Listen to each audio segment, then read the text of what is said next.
Martin Collins, Slobbers Paddy's Martin. This is Paddy here, yeah.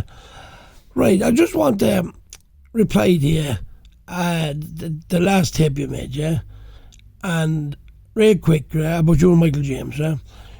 Right, first of all, the way I'm looking at it, and people's looking at it, both ye doesn't seem to be making much progress or much understanding or sense to me in the eyes of the people. I tell you the truth about you, right?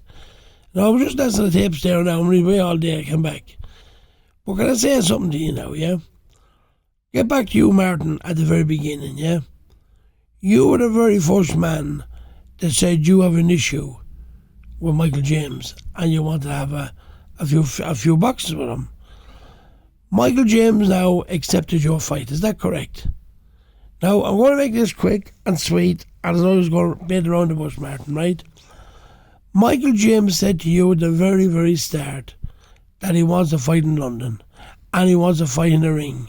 Now, Martin, it was up to you to accept that or walk away. Simple, Martin. There was no way around it. You tried every angle that you could to get it somewhere else.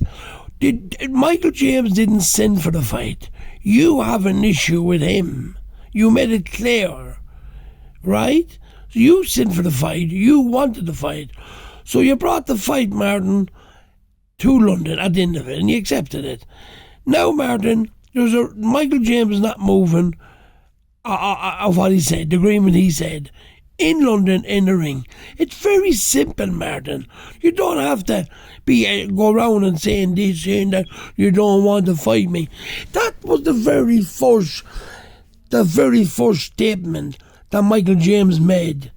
He didn't say he wanted it in Manchester, Birmingham, and then he pulled it down to Kent, or he wanted it in the back, or his backyard. He said one thing, and he's standing by it, that he'd fight you in London. London's a big city, 50 million people in it, right? He'd fight you in London. Ginty Jace and Manchester come down with his family, and we welcome the show's fair play, and Michael James get the height of it off him, right? But now, Martin, don't be mixing things up, Martin. Either walk away, Martin, say it up straight that you do not want to fight in a ring. That's it. Now, you can say, I'd fight in the middle of London. I want no ring. It's not happening, Martin. Do you understand? We'll make the tapes and we'll make more back, yeah? There's no boxing, Martin, as you don't fight in the ring. Do you understand that? Don't worry about the ring. We'll organise the ring. The referee will organise the ring. We'll get a ring for you. So, Martin, that's all I'm saying to you. Keep making the tapes. Michael James will keep making the tapes back to you.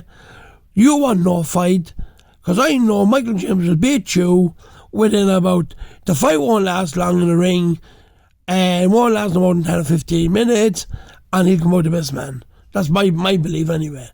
So, it's not only that, I'd rather not fighting at all, because there'll be another Collins in a few months' time, and another Collins, and why do you want to fight Michael James all the time?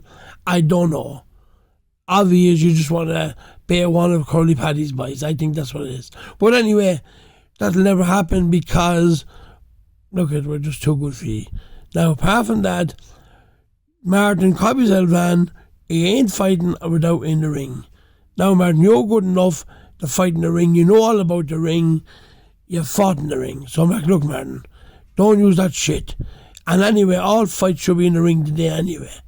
Not like those fellas running away like kangaroos here and there. They should fight in the ring and let the best man win. There was a great fight the other day in Manchester. Dougie J. Scott up and running. Brilliant fight, right? In the ring. Now, we want the same thing in London. Now, don't be changing it anywhere part of the country, Jeremy. The fight is in London in a ring. Now, go and fuck yourself.